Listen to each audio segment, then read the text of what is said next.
Vou começar ou só apresentar? Eu sou Ariovaldo.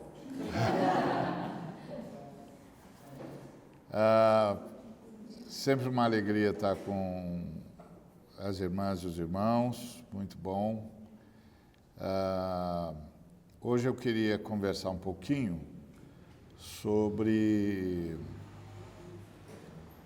o cerne do que eu entendo ser a natureza da igreja.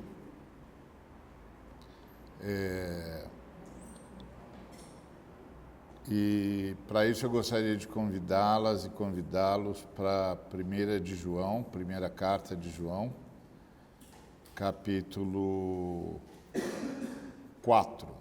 Primeira carta de João, capítulo 4.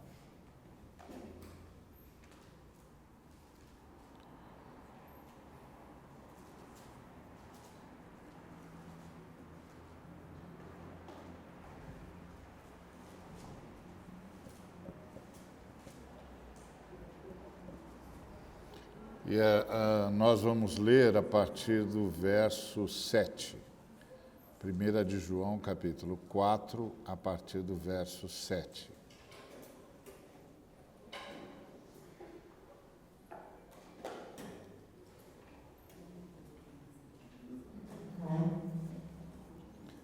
Amados, amemo-nos uns aos outros, porque o amor procede de Deus. E todo o que ama é nascido de Deus e conhece a Deus. Aquele que não ama não conhece a Deus, pois Deus é amor. Nisto se manifestou o amor de Deus em nós, em haver Deus enviado seu Filho unigênito ao mundo para vivermos por meio dele.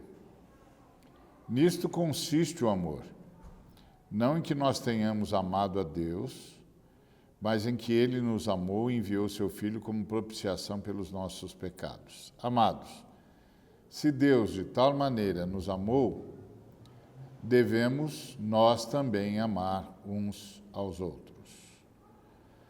Vamos falar com Deus?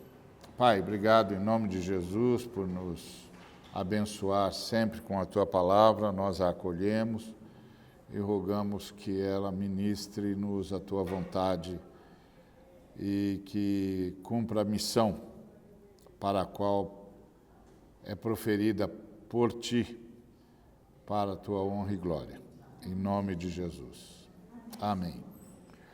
Bom, esse é um texto que todos nós conhecemos, eu imagino, e do qual já devemos ter ouvido muito, ou não, né? Não sei, os dias são um pouco diferentes, mas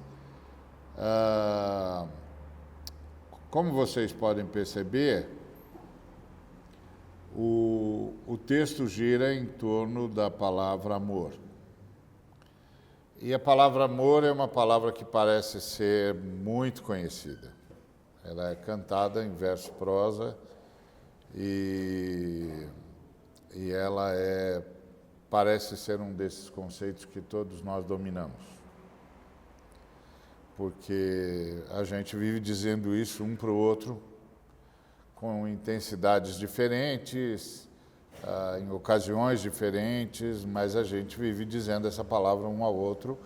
Ela tem N conotações, dependendo de quem está conversando e a quem a gente está se dirigindo. Mas,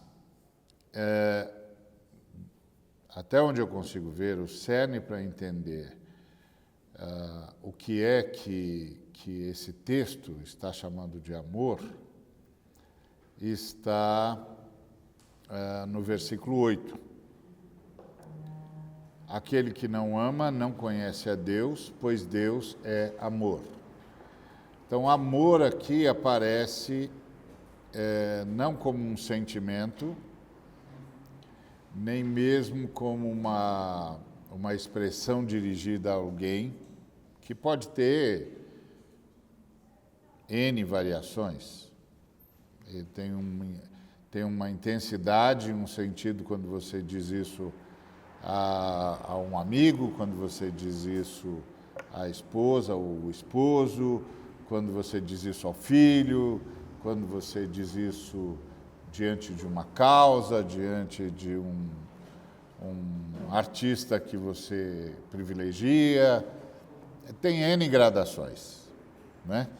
E essas gradações residem em nós mesmos, quer dizer, é quase, nesse sentido, é uma palavra comum a todos, mas quase indecifrável, porque à medida em que a pessoa pronuncia, ele dá o tom do que ele pronunciou, ele mesmo dá o conteúdo do que ele pronunciou. Então, a pessoa é que sabe o que está dizendo. Embora todos nós digamos essa palavra em algum momento e parece que todo mundo entende. Parece que todo mundo entende. Então, parece ser um conceito pacífico entre nós. Mas esse texto, o versículo 8, diz: aquele que não ama não conhece a Deus, pois Deus é amor. Ele nos remete para uma necessária verificação do que é que a gente está ouvindo. Porque essa é pretende ser numa primeira leitura uma definição de Deus, ontologicamente, que Deus é amor. Mas quando a gente pensa 2 minutos, a gente se dá conta de que não pode ser uma descrição ontológica, não pode ser uma descrição sobre o ser de Deus, porque Deus é infinito, e nós, criaturas, por definição, finitos. Portanto, a distância entre nós é infinita. A distância entre o Criador e a criatura é infinita. Então, essa fala não pode ser... Opa! Então, agora vamos começar de novo com o som. Ok, eu sou Ariovaldo. Deu aí? Então, como eu disse, a palavra amor parece ser uma palavra pacífica entre nós, porque nós falamos dela com muita tranquilidade, com muita espontaneidade, e parece que todo mundo entende. Mas quando a gente presta atenção no versículo 8, que diz que Deus é amor, isso é uma questão complicada, porque parece ser uma descrição ontológica. Uma vez eu ouvi de um filósofo muito famoso no Brasil, descendente de judeus, e eu estava com um amigo, nós estávamos só nós 3 conversando, e ele falando sobre, enfim, as posições dele sobre a filosofia contemporânea e tal. E aí, não me lembro exatamente como o assunto foi cair na pessoa de Deus. E, bom, ele veio do judaísmo, então ele não concebe Deus como nós, né? Nós concebemos Deus como uma comunidade de 3 pessoas hipostáticas, ou seja, 3 pessoas da mesma natureza, da mesma essência. E eles não o concebem assim. E aí ele disse que os cristãos, o Novo Testamento, tinha criado um problema. E tinha criado um problema porque havia feito uma definição ontológica de Deus. E citou esse texto. Ele disse: isso nós, referindo-se à sua ascendência judaica, porque ele mesmo, eu acho que nem acredita em Deus, eu acho que ele está mais ele está entre ateu e agnóstico, eu diria.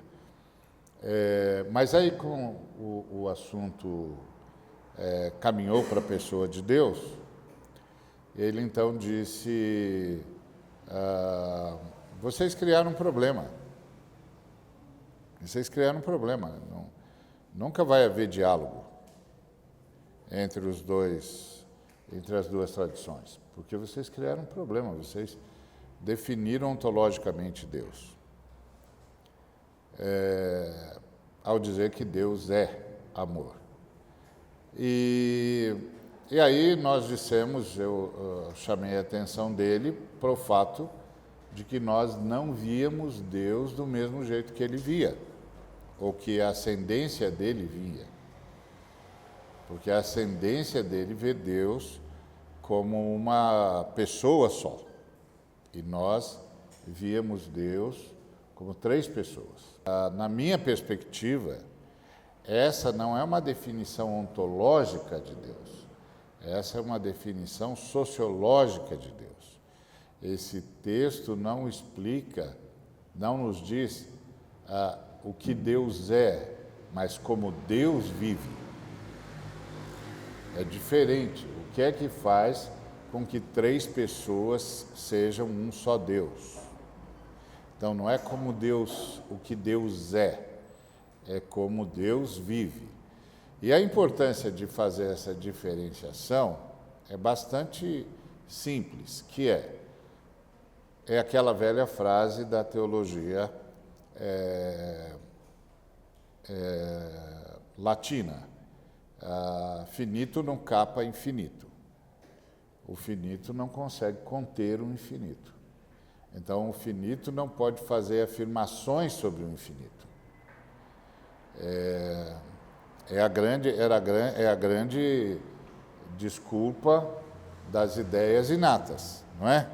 Que você não pode fazer considerações sobre o infinito, e se você encontra em si considerações sobre o infinito, implica necessariamente que há no infinito alguém ou quem consegue se comunicar com o finito e transmitir ao finito impressões que só podem ser captadas no infinito, tipo o próprio infinito, perfeição, luz sem sombras, etc., etc., que são conceitos que não podem ser captados a partir da finitude da criatura, não é? Por exemplo, o texto de João mesmo, que diz que Deus é luz e não há nele sombra de variação. Esse texto é um texto que só pode ser engendrado da transcendência, porque uma luz que não tem sombra de variação é uma luz que a gente não consegue ver, porque a gente só vê o contraste. Tá certo? Se não tiver contraste, a gente não vê nada. A gente só vê o contraste. A luz tem de ser quebrada para a gente ver. Então, essa afirmação, eu disse para ele, não, essa afirmação é uma afirmação eminentemente cristã. Essa afirmação é que faz a gente diferente de vocês. Essa afirmação é uma afirmação eminentemente cristã, porque essa não é uma afirmação ontológica, não é uma afirmação sobre o ser. O ser. Né? Ontologia é definir o ser. A árvore é madeira define o ser. Não. Aqui não é uma definição do ser de Deus, porque nós não concebemos Deus como um ser que possa ser definido. Nós concebemos Deus como uma comunidade que se revelou como um só Deus, onde Deus é um título.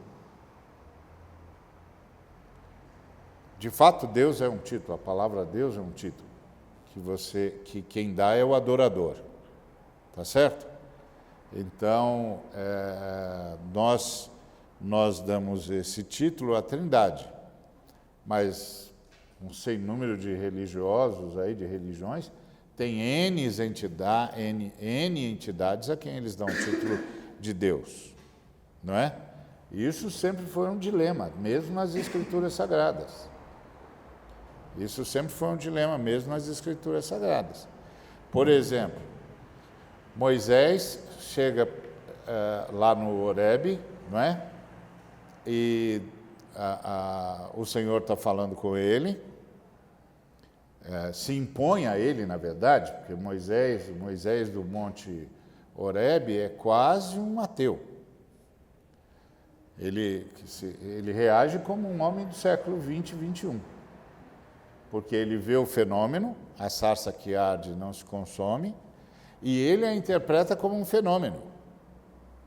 Na época dele, qualquer ser humano que visse uma sarça, que é um comburente altamente incandescente e que se incinera rapidamente, qualquer camarada que visse uma sarça ardendo sem ser consumida, cairia de joelhos dizendo: tem um Deus aqui.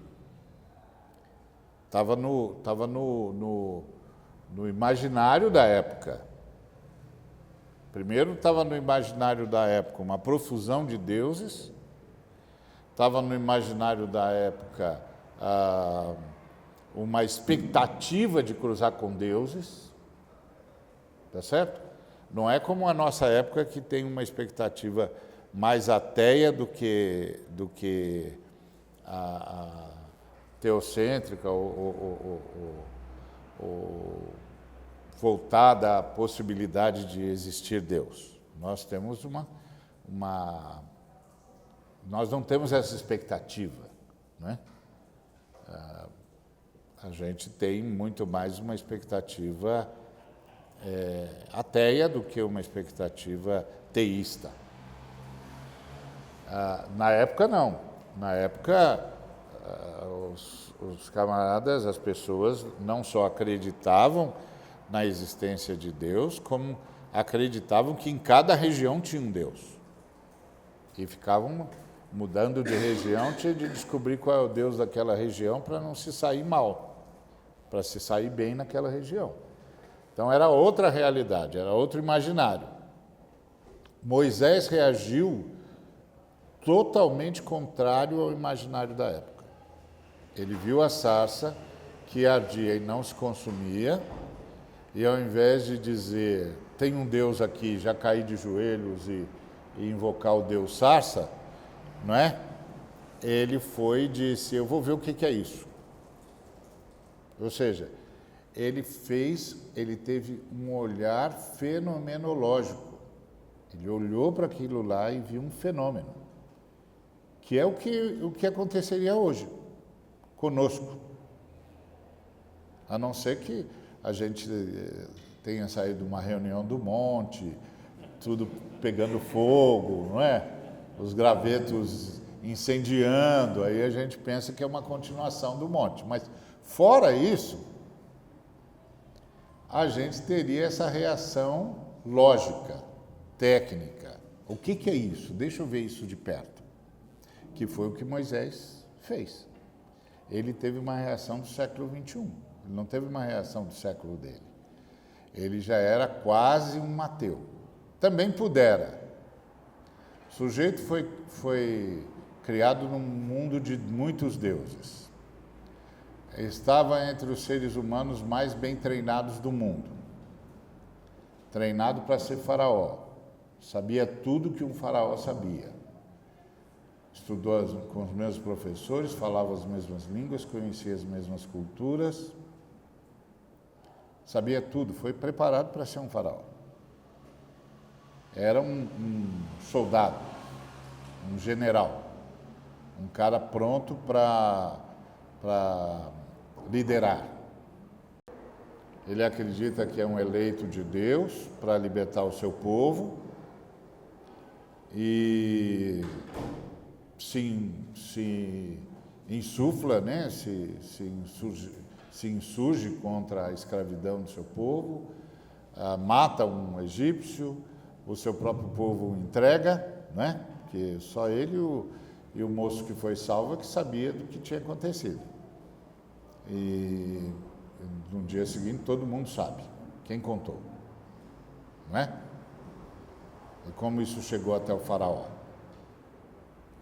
Então ele é traído pelo seu próprio povo, começa a ser perseguido pela família que o adotou e foge.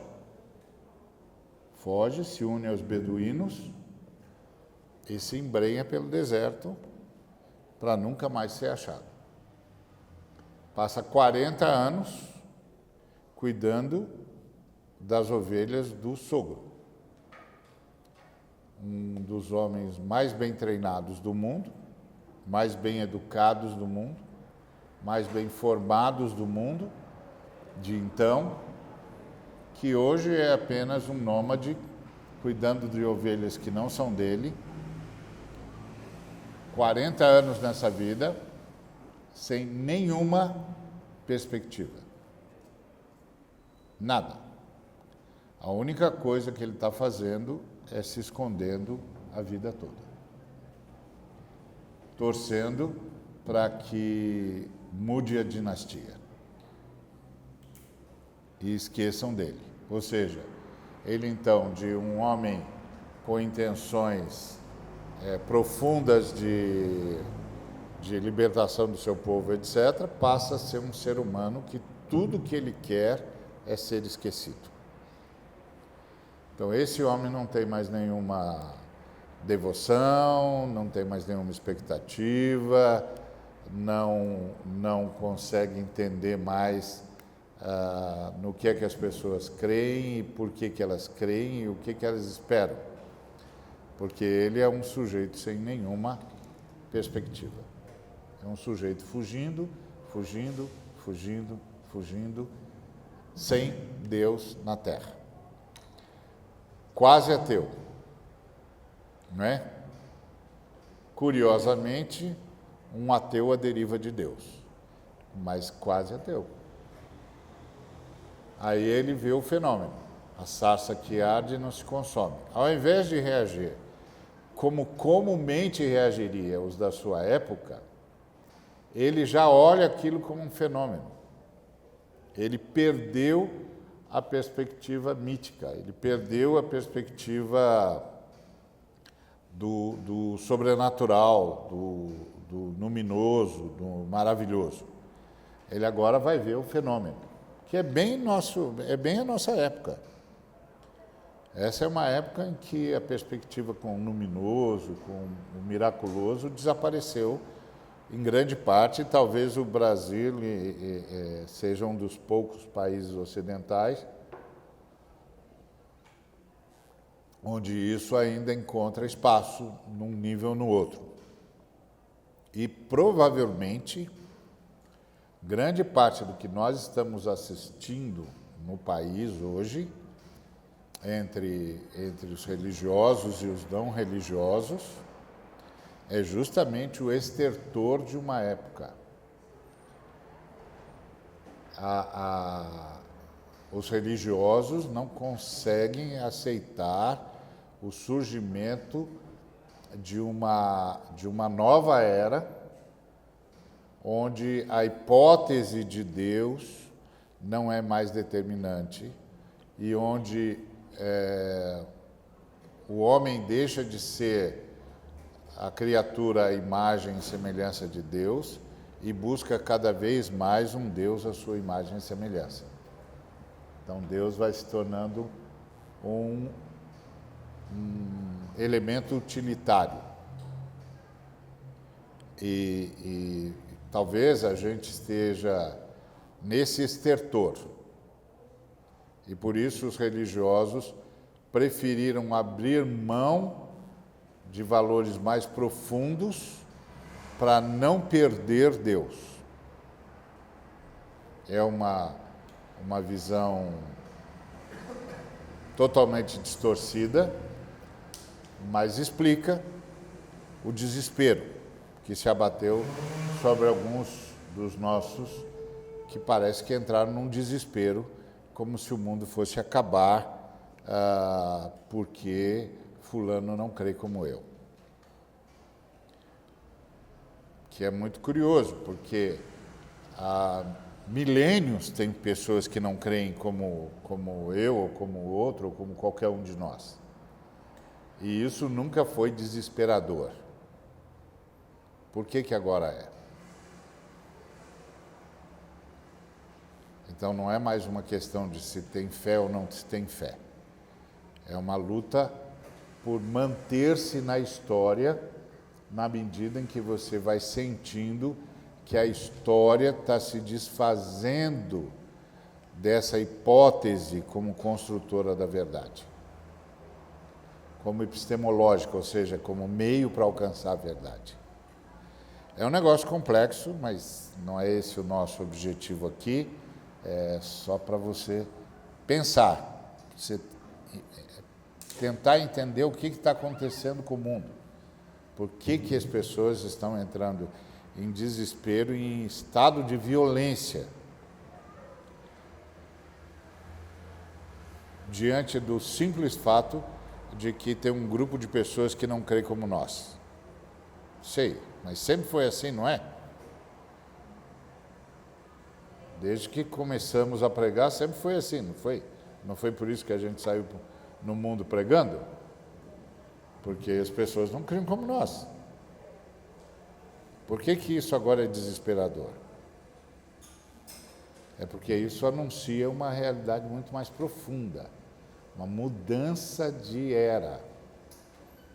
A fé está deixando de ser um elemento epistemológico, ou seja, um meio para chegar à verdade. E para nós que cremos, ela é um meio para chegar à verdade. Então, isso é um negócio muito complexo. Vai levar um tempinho ainda para a gente trabalhar isso e entender como resolver isso. Então, Moisés, voltando lá para o nosso querido amigo Moisés, que a gente tanto ama, o Moisés teve essa reação quase secular. Quase secular. Que é, deixa eu ver que fenômeno é esse. Aí, quando ele se aproxima do fenômeno, é que Deus se impõe a ele e diz: Moisés, Moisés, tira a sandália dos seus pés. Você está em terra santa. Aí ele sente o impacto da presença de Deus e se lança com o rosto em terra. E aí começa toda a história. Mas aí o Moisés, que é um sujeito numa crise brava, porque ele é um judeu, criado na família de Faraó, como membro da família de Faraó, treinado como um faraó, nobre e semideus, porque toda a família do faraó era tida como tal, nobre e semideus, num povo que oprime o povo da onde ele veio. Então você imagina a situação do Moisés. Moisés é um sujeito que está em situação de nobreza, de divindade até, e que faz parte da família que comanda a opressão sobre o seu povo. E aí, quando chega aos 40 anos, entende que pode ser a grande salvação do seu povo. E aí, o seu povo rechaça. Aí ele passa a ser inimigo da família que o criou e que já não conseguia mais vê-lo como hebreu. E ele não parecia mesmo um hebreu, porque quando ele salvou as filhas de Reuel, as filhas de Reuel chegaram em casa e disseram: um egípcio nos ajudou. Então ele já não parecia mais hebreu, ele certamente, se falava a língua dos oprimidos, falava com sotaque. Ele cresce entre os nobres que têm uma linguagem própria. Muito bom.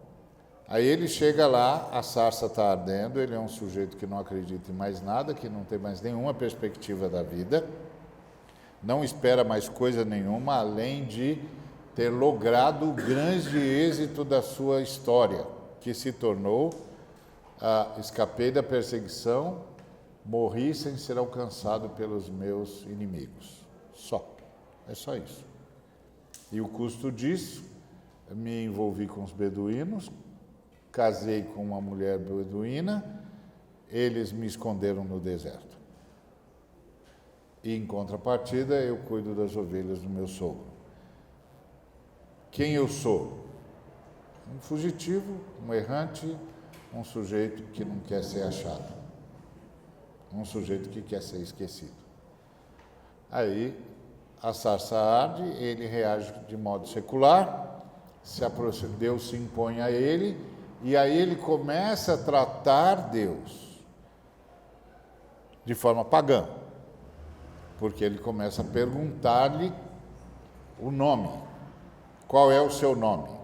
Bom, perguntar para o único Deus qual é o seu nome não faz sentido, só tem um. Nome é para diferenciar semelhantes.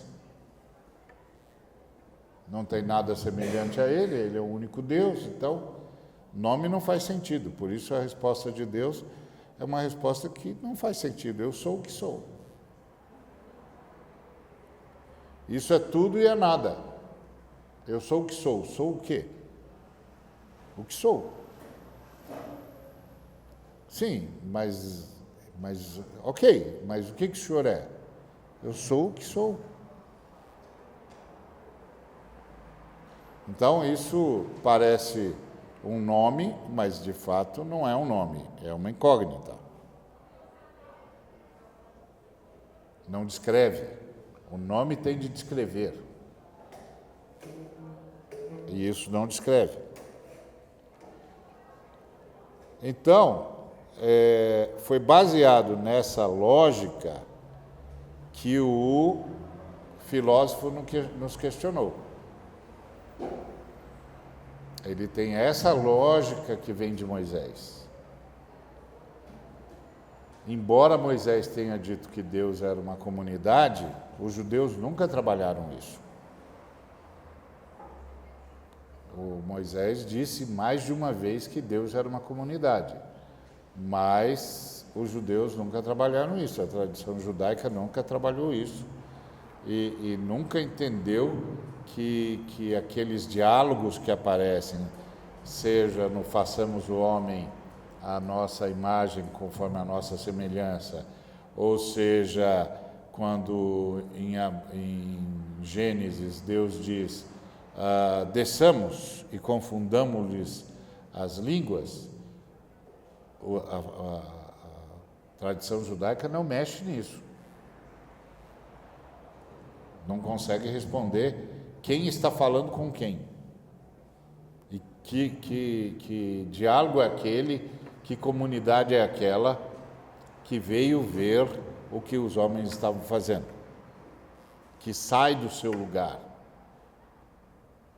para ver os homens. É uma comunidade, sai do seu lugar para ver os homens. E aí os judeus pulam isso. Então, aí esse moço vira para nós a partir de toda essa perspectiva. Então eu contei toda essa história para você entender a perspectiva daquele filósofo. Quando ele então vira para nós e diz: como vocês conseguiram definir Deus, se Deus não se definiu? Eu sou o que sou. Como que vocês dizem o que ele é? Entendeu agora a força desse texto? Quando Moisés pergunta para ele: qual é o seu nome? Qual é o teu nome?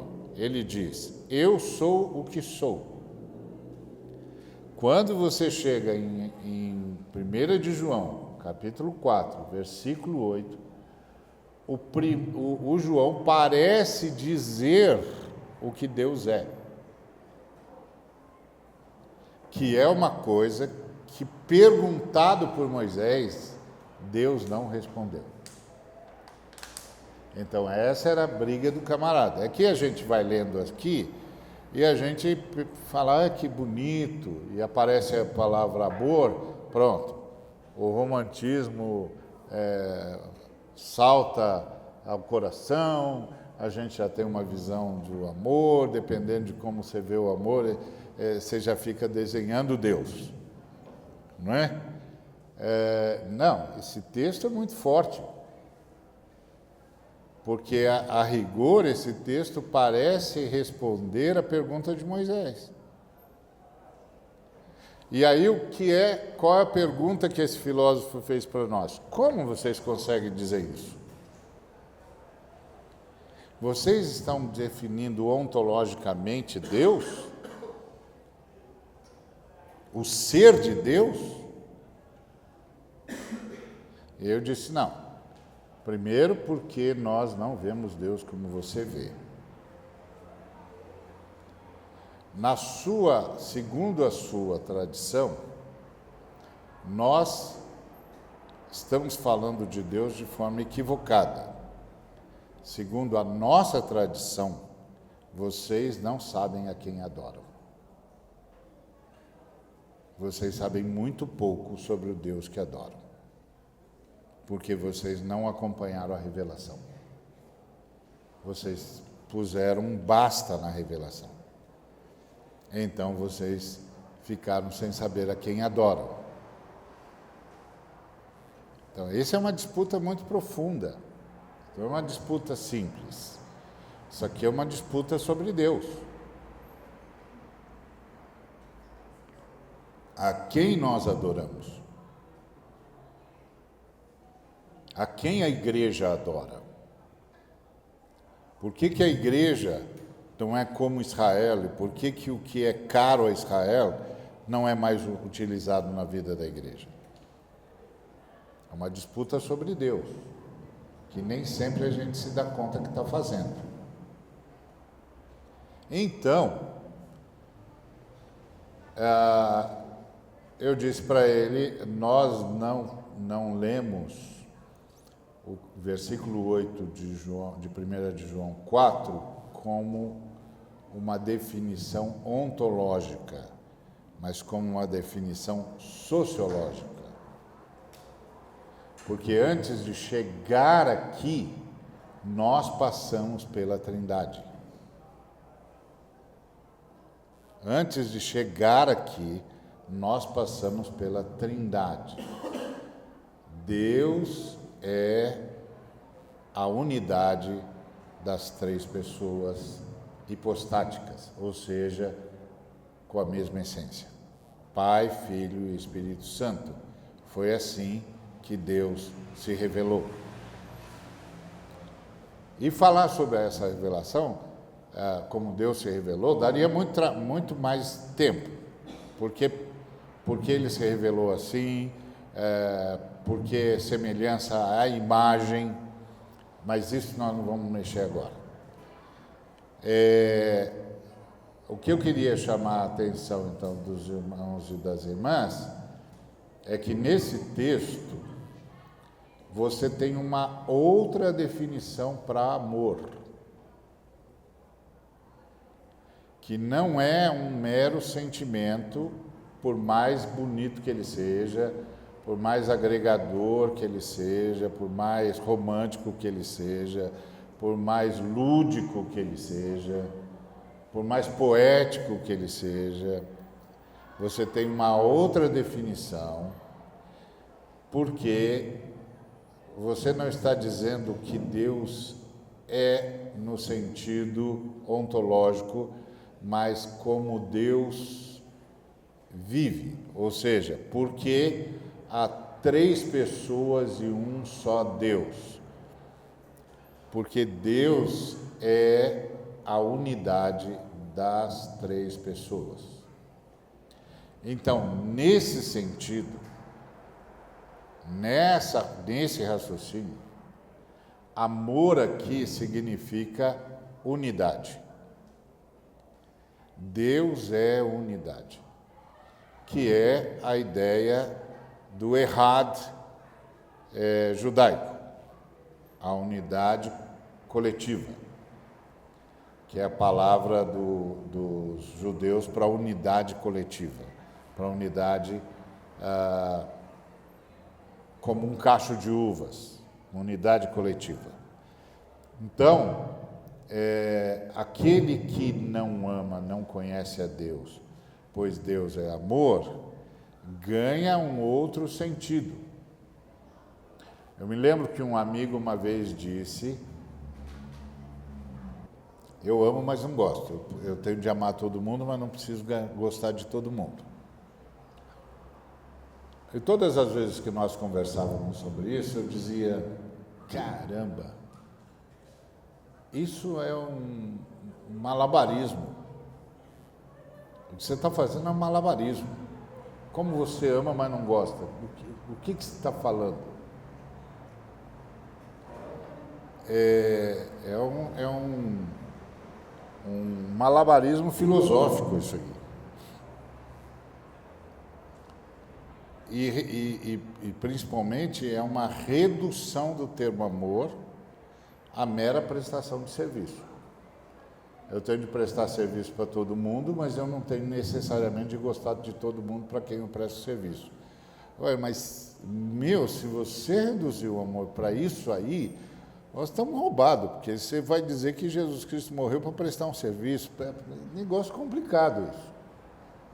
Negócio complicado isso. Como você vai fazer com o restante da sua teologia depois disso? Eu quero estar aqui de camarote para assistir. Eu faço questão de vir em todas as audições.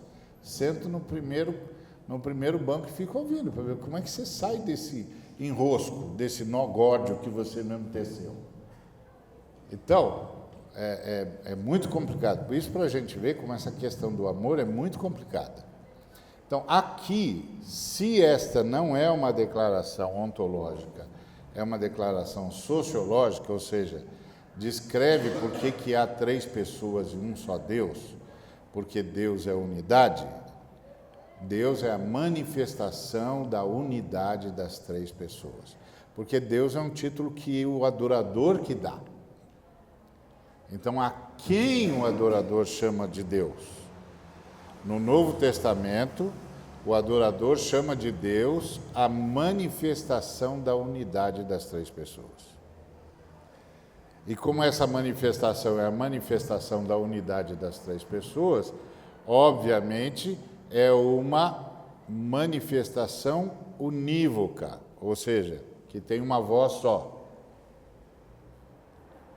Que é o que o Novo Testamento vem dizendo desde o princípio. A Trindade fala por uma voz só, a voz do Filho. Por isso ela é unívoca. A Trindade fala por uma voz só, a voz do Filho. Por isso, no princípio, o Filho se fez a palavra. A palavra estava com Deus, a palavra era Deus. A Trindade fala por uma voz só. Então, o amor aqui ganha uma outra conotação, que é unidade. Aquele que não ama não conhece a Deus, porque Deus é amor. Como a gente traduz isso, então? A gente traduziria: aquele que não busca a unidade não conhece a Deus, porque Deus é amor, porque Deus é unidade. Então, todo o movimento da igreja que não busca a unidade entre os seres humanos, que permite qualquer nível de segregação, discriminação e ruptura entre os seres humanos, nega Deus. Porque Deus é unidade. Então, se a gente fosse trabalhar esse texto a partir do conceito, a gente trabalharia assim: amados,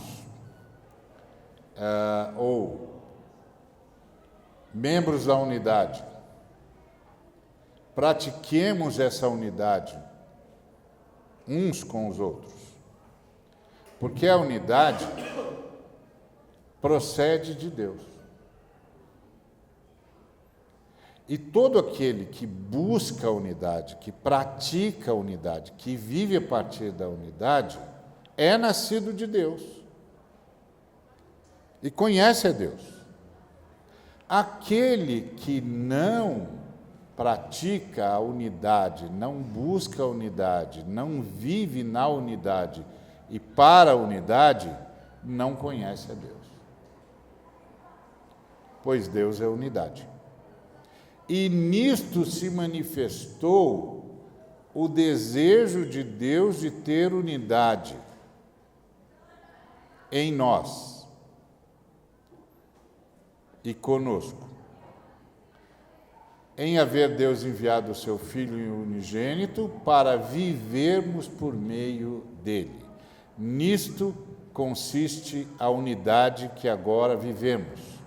Não em que nós tenhamos buscado a unidade com Deus, mas em que Deus buscou unidade conosco e enviou o seu Filho para que pudesse ter unidade conosco pela propiciação dos nossos pecados. Membros da unidade, se Deus de tal maneira buscou unidade conosco, devemos também buscar unidade uns com os outros. Ninguém jamais viu a Deus. Se buscarmos unidade uns aos outros, Deus permanece em nós, a sua unidade é em nós aperfeiçoada. Agora, você pode pensar: puxa, mas será que é assim? Aí você se lembra de Jesus, que as pessoas conheceriam Deus pelo amor com que nos amássemos uns aos outros, pela unidade que praticássemos uns em relação aos outros. Agora, o que é unidade? Unidade é uma dimensão que nós não conhecemos, a rigor. Então parece que nós nadamos e morremos na praia. A pergunta é: essa unidade nós não conhecemos, porque ela faz parte da transcendência e, portanto, não é dada a nós, ou nós não a conhecemos porque ela foi dada a nós e nós a perdemos? E aí você se lembra do homem recebendo a mulher. Quando o homem recebe a mulher, lá no Gênesis, ele diz: ela sou eu. Por quê? Porque ela é carne da minha carne e osso dos meus ossos. Carne da minha carne e osso dos meus ossos sou eu. Ela sou eu. Então, o que é praticar a unidade? É chegar a estar tão identificado com a unidade da Trindade que eu não consigo olhar para o próximo sem me ver nele.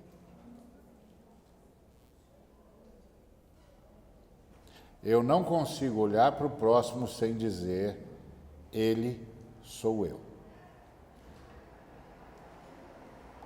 Quando você tem essa perspectiva de que amar o próximo é olhar para o próximo e dizer: ele sou eu, fica claro para nós, imagino, que qualquer discriminação não pode ser tolerada. eu não posso tolerar em mim, não estou falando em relação ao outro, eu não posso tolerar em mim qualquer sinal de discriminação. Porque eu tenho de olhar para o outro, eu tenho de olhar para a outra, eu tenho de olhar para o próximo. Lembrar, inclusive, que a palavra outro não é o termo que nós, seguidores de Cristo, aprendemos a usar. Nós, seguidores de Cristo, aprendemos a usar o termo próximo. Com a agravante de que, na linguagem do Cristo, o próximo tem uma caracterização que aparece na chamada parábola do samaritano.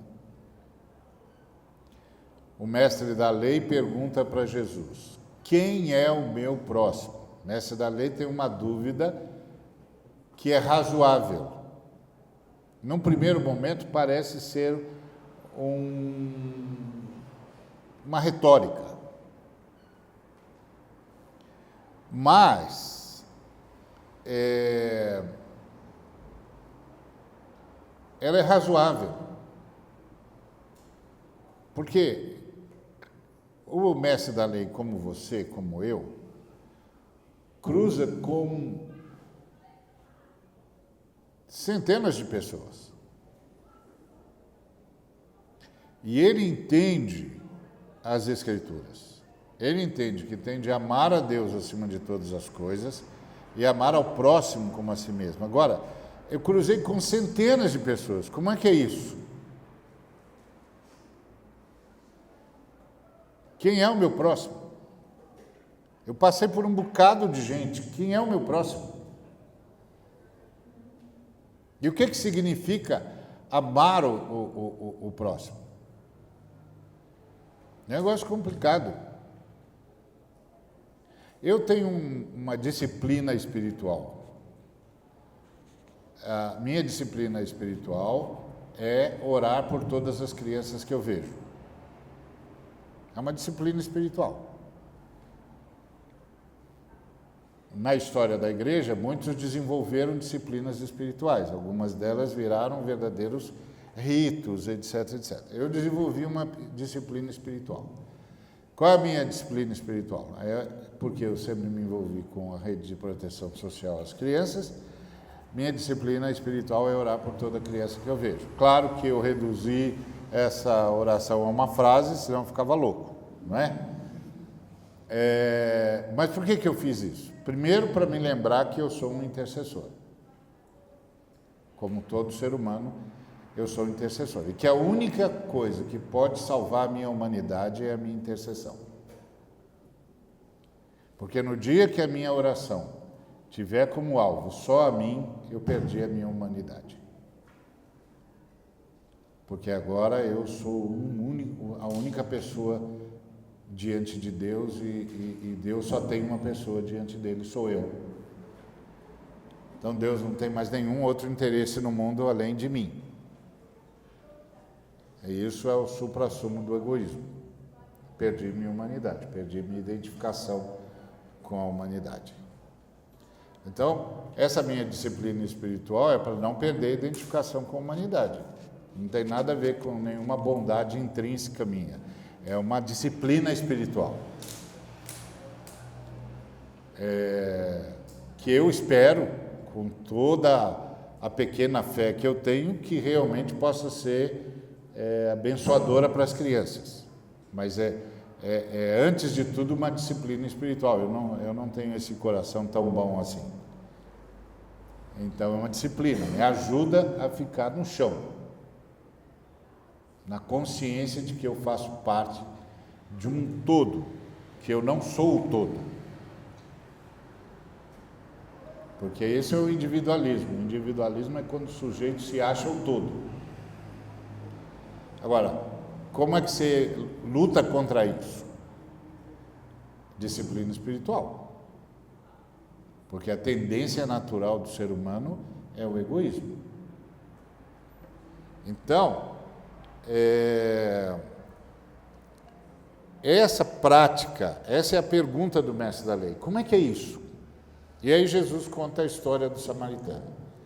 Ele conta a história do samaritano de uma forma bastante emblemática, porque ele chama o sacerdote, ele chama o levita, que não é o músico, viu, gente? Eu sei que hoje em dia todo músico se acha levita, não tem nada a ver com música. Ele chama o levita, ele chama o samaritano. E ele tem um sujeito caído à beira da estrada, que está lá, morre ou não morre, ou vive e não vive, dependendo de como você aborda. E aí, quando ele vai falar das três personagens que ele cria, ele diz que os três estão descendo de Jerusalém para Jericó. Mas quando ele fala do samaritano, ele fala como se isso fosse o dia a dia do samaritano. Porque o sacerdote e o levita não têm o hábito de descer para Jericó. Só Deus sabe por que eles estão descendo para Jericó. Não é o seu caminho natural, é uma exceção. É um incidente na história, sabe-se lá por quê. Negócios, visita, é uma exceção. Não é o cotidiano, não é a prática. Mas quando ele fala do samaritano, ele diz que aquele era o caminho do samaritano. E o samaritano, pelo seu caminho, é o caminho, ele faz isso sempre. Ele faz isso sempre. Isso quer dizer que ele sabe daquele caminho mais do que o sacerdote e mais do que o levita. Porque para o levita e para o sacerdote é um incidente. Para o samaritano é o seu caminho. E aí, os três veem o sujeito moribundo. Os três. O sacerdote e o levita se afastam. Pressupomos, claro, até porque nós temos uma tendência natural de crítica aos judeus, até tem um quê de antissemitismo nisso, a gente pressupõe que eles não foram porque ficaram com medo de tocar no moribundo e ficar imundo, e aí não pode servir a Deus e tal, e aí a gente faz toda aquela abordagem de um Deus que você não pode servir o próximo, etc, etc, etc, etc. Pode ser apenas que eles tiveram medo. Esse medo que nós temos hoje ao andar nas noites escuras das nossas metrópoles. Medo. Um medo tal que a gente não sabe se o sujeito está caído mesmo, ou é uma armadilha para a gente parar. Medo que faz com que a gente não dê mais carona. Medo que faz com que a gente não ofereça ajuda para mais ninguém, porque a gente não sabe mais o que é que tem diante de nós. Uma pessoa precisando de ajuda ou uma armadilha? Medo.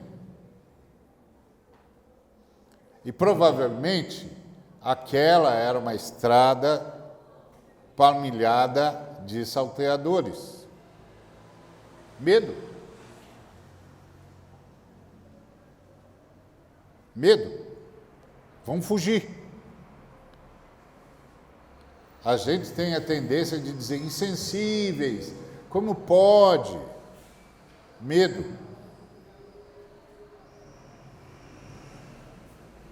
Simplesmente medo. Eu me lembro de uma história que aconteceu no bairro onde eu morava. que era um bairro de periferia, e numa época muito violenta, tão violenta quanto a que vivemos hoje, só que naquele tempo era uma violência localizada, agora ela está generalizada. Então, o que acontecia lá todo dia, hoje acontece em todo lugar. Então, era muito comum a gente passar por corpos no chão.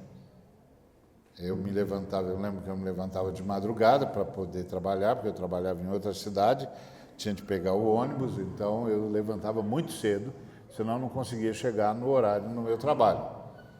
E não poucas vezes eu tive de me desviar de corpos jogados no meio do caminho, com aquela angústia de quem não sabe quem é que está observando você, se você chama a polícia, se você para ou se você continua e vai trabalhar. Medo. É o dia a dia de um mundo violento, medo.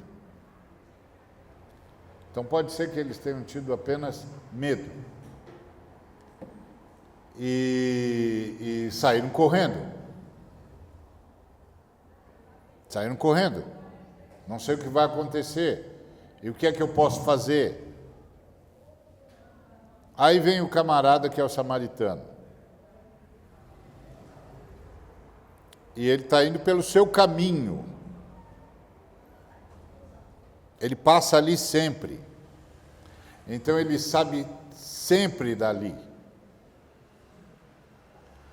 E aí ele vê o homem caído. E ele sabe exatamente o que aconteceu. O homem foi vítima dos assaltantes. Quem sabe esses assaltantes, inclusive, já eram conhecidos. N histórias de gente assaltada enquanto desce para Jericó. Então ele sabe, ele inclusive sabe o que aconteceu. Mas ele tem um choque que os outros não tiveram. Que é, por que é que esse sujeito está aí, jogado na beira do caminho, se esvaindo em sangue? A resposta de todos os outros seria, porque ele foi assaltado. E a resposta do samaritano foi, porque ele passou antes de mim. Se eu tivesse passado antes dele, eu estaria aí. Ele passou antes de mim. Então, eu tenho de fazer por ele o que eu gostaria que ele fizesse por mim, se ele tivesse passado depois. Como eu estou passando agora, depois dele. Isso é identificar-se. Isso é unidade. Ele sou eu. Ele só está aí porque eu não estou. Porque ele passou antes de mim. Isso é unidade. Então, quando a gente olha para um ser humano como culpado pela sua existência, ele é diferente de mim. Quando eu olho para um ser humano como vítima dos ladrões da existência, ele sou eu. Poderia ter sido eu. Isso é unidade. Identificação. Claro que não é no nível que a Trindade se identifica. Pai no Filho, no Espírito, no Filho, no Pai, no Espírito, no Espírito, no Filho, no Pai, um em um em um. Claro que não. Mas essa lógica é que traz o Cristo. O Cristo faz, guardadas as devidas proporções, o que o samaritano fez pelo homem caído à beira do caminho. Só eu posso ajudá-lo. E aí a encarnação do Cristo é uma identificação com o ser humano. O Cristo pode agora olhar para qualquer ser humano e dizer: ela sou eu. Ele sou eu. Nós somos um. Transcende um movimento meramente emocional.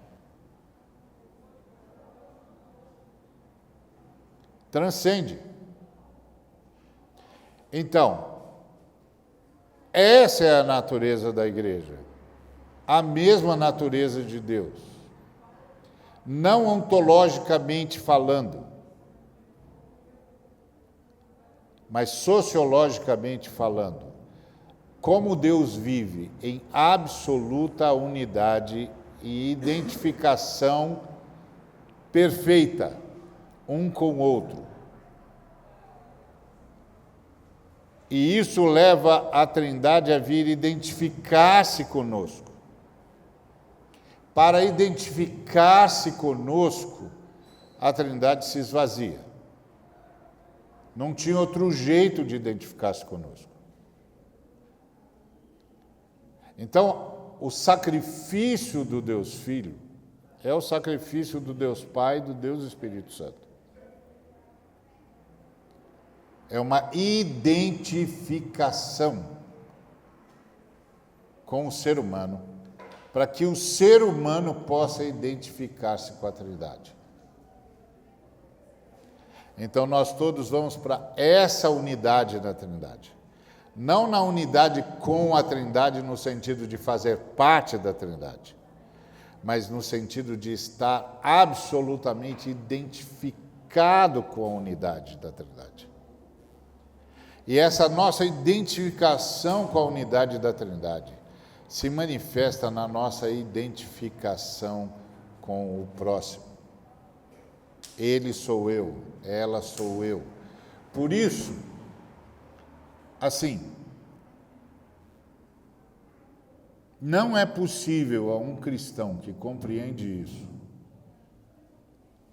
entender qualquer agressão como algo que se justifique em algum nível. Não pode.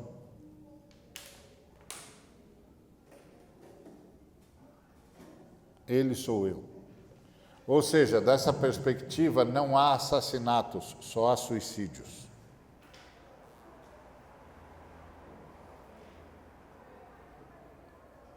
Entendeu? É como se você encontrasse um sujeito que está se amputando a sangue frio.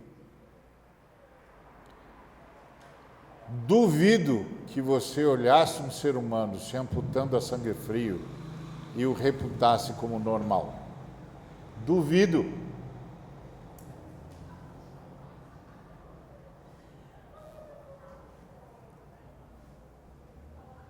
Não é possível. Qualquer um de nós se atiraria sobre ele dizendo: para! O que você está fazendo?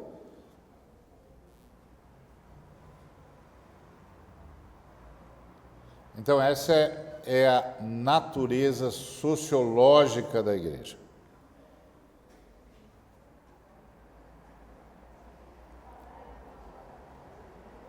Então, quando você estranha dentro da igreja uma ação qualquer de discriminação, seja porque o irmão é pobre, seja porque é mulher, seja porque padece de necessidades especiais, seja o que for, seja pela cor da pele, o que você está vendo é a negação da igreja. Mas mais do que a negação da igreja, é a negação da humanidade, da unidade humana. Então, a igreja vive na unidade, da unidade e para a unidade. Eu sei que é muito complicado se você pensar, pelo menos na perspectiva nossa de evangélicos, que somos, que não tem nada nem ninguém mais dividido do que a gente. Não é? É porque nós saímos correndo atrás da verdade. E nos esquecemos que a verdade é uma pessoa.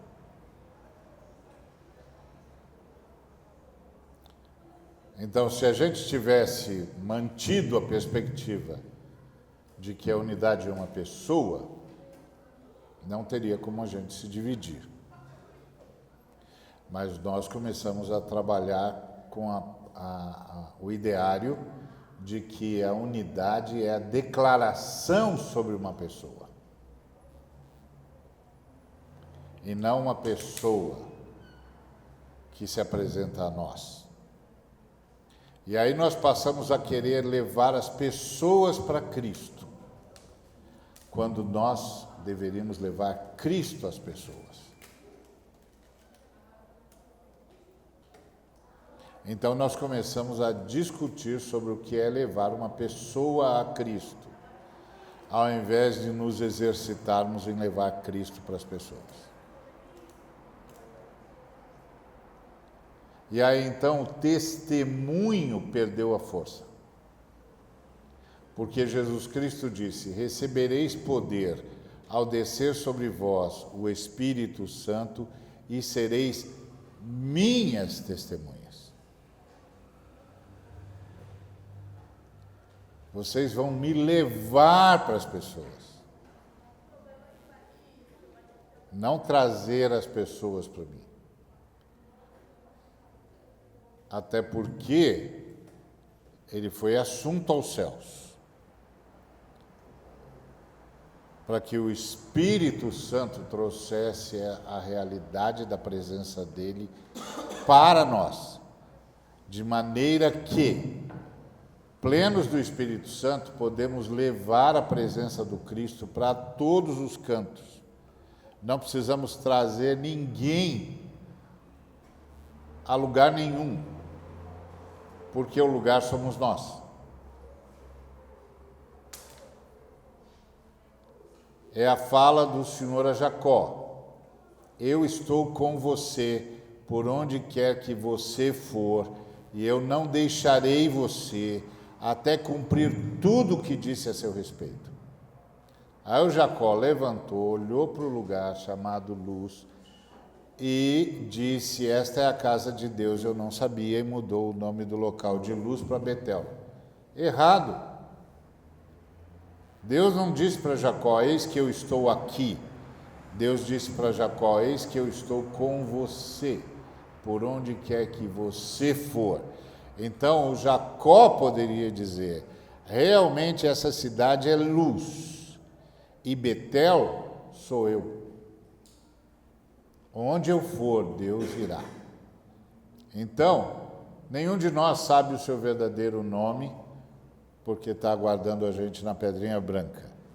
Mas todos nós já sabemos o nosso sobrenome: Betel, a casa do Deus triuno. Onde a gente for, Ele irá. E é assim que nós o apresentamos a todas as pessoas. E é isso que o apóstolo João está dizendo. Nisto consiste essa unidade. É como se eu fosse comer um bolo. Certo, vou usar bolo porque a Eliana gosta muito de fazer bolo. Então, um bolo. Então, toda vez que eu chego em casa tem um bolo. Aí eu pergunto: no que consiste esse bolo? Aí ela diz, é de maçã. Seu bobo, idiota, tudo é teologia para você? Aí eu digo, tá, maçã. Então eu estou esperando que a hora que eu comer aquele pedaço de bolo, eu vou sentir um gosto de maçã.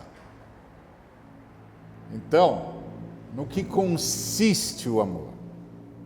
No que consiste a unidade?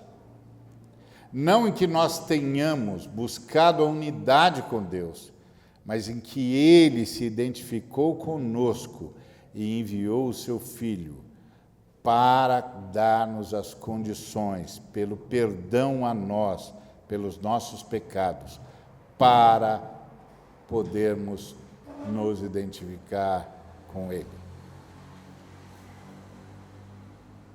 Nisto consiste o amor. E é impressionante que o versículo 9 diz, nisto se manifestou o amor de Deus em nós. Algumas traduções usam para conosco, para nós, por nós, mas o texto original é em nós. Nisto se manifestou o amor de Deus em nós. Então, nisto se manifestou a unidade de Deus em nós, em haver Deus enviado o seu Filho unigênito ao mundo para vivermos por meio dele. Para, por meio dele, nos identificarmos com Deus e uns com os outros. No sentido não de somos da mesma espécie, não. No sentido de que você sou eu e eu sou você. E isso está acontecendo com você porque você passou aqui antes de mim. Se eu tivesse passado antes de você, os ladrões da existência teriam me consumido. E há muitos ladrões da existência. E é muito angustiante quando a gente sustenta sistemas que roubam a existência. Isso é destruidor. Isso é destruidor. Porque nós somos aqueles que buscam a unidade. Porque a unidade procede de Deus. E todo aquele que é nascido de Deus busca essa unidade, porque conhece a Deus. E esse conhecer é o conhecer da relação sexual. Se identificou com Deus, celebrou a unidade com Deus. Então, quem celebrou a unidade com Deus, celebra a unidade com o próximo. Conhece a Deus. Mas aquele que não se identifica com o próximo, não se identificou com Deus. Porque é assim que Deus vive, em unidade. E nisto se manifestou a unidade de Deus em nós.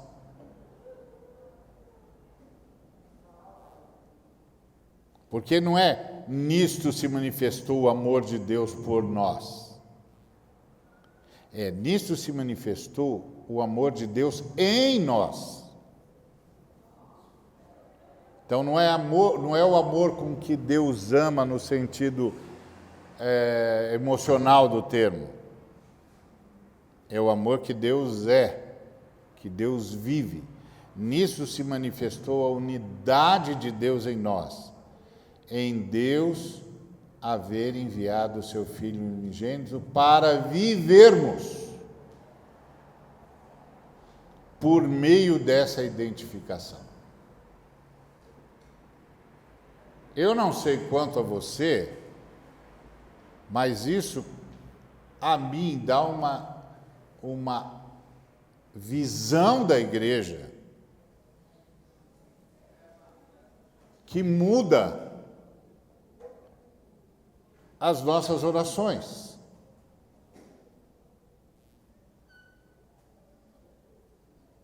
Por isso, essa coisa da disciplina espiritual.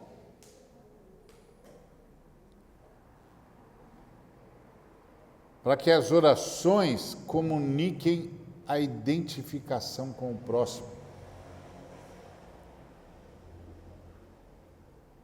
Nessa minha prática de disciplina espiritual, de vez em quando, não é todo dia, não é toda hora, de vez em quando, eu me vejo dizendo: Senhor, ouve agora uma criança que está em algum canto, gritando sozinha, e que se o Senhor não a ouvir, ninguém nunca mais a ouvirá. É como se eu entendesse que o Espírito Santo orou por mim. Depois eu volto para a minha prática comezinha de manter a minha disciplina espiritual para não esquecer que eu sou parte do todo, eu não sou o todo.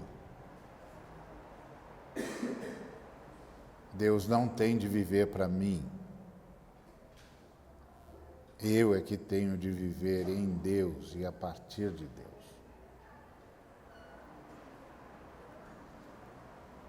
Senão isso distorce o meu relacionamento com a Trindade. Então, amados, se de tal maneira Deus se identificou conosco, devemos nós também nos identificarmos uns com os outros. Olhar para o outro e dizer: ele sou eu. Se eu não descer da minha montaria, se eu não descer da minha glória e me arriscar por ele, ele morre à beira do caminho.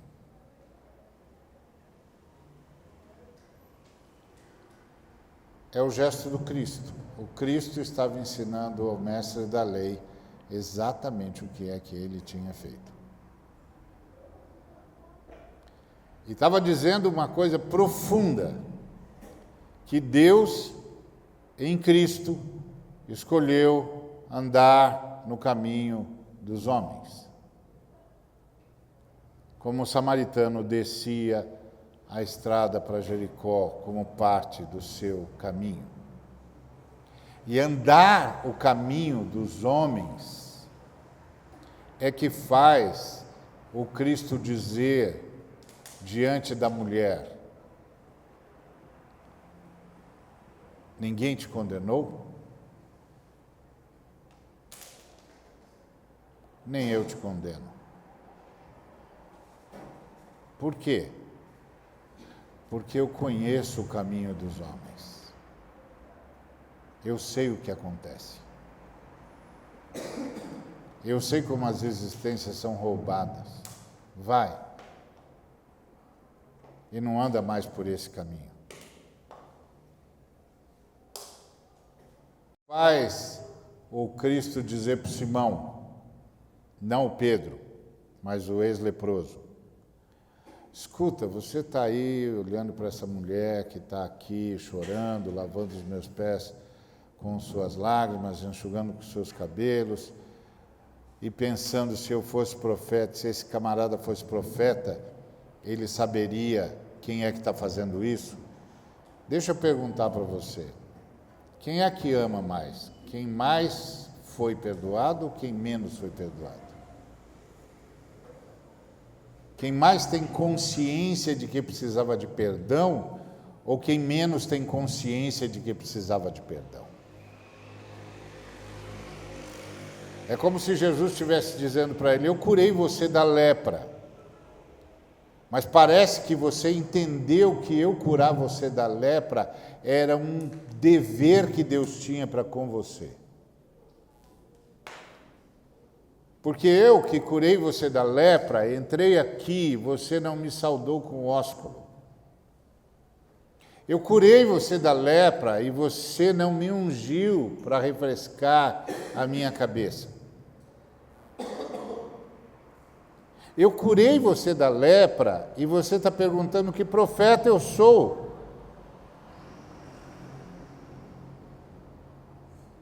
Eu curei você da lepra e você me tratou como se fosse um débito que eu tinha com você.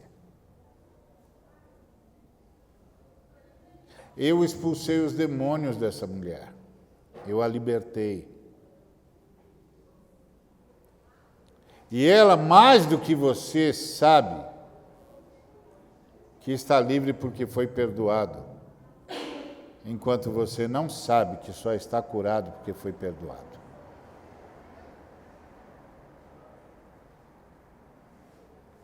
Quem ama mais? Pois então, você não me deu ósculo e ela não cansa de beijar os meus pés. Você não me ungiu com óleo para refrescar-me a cabeça do sol escaldante do semideserto. E ela não cansa de ungir os meus pés com as suas lágrimas. Quem você acha que realmente entendeu que foi perdoado aqui?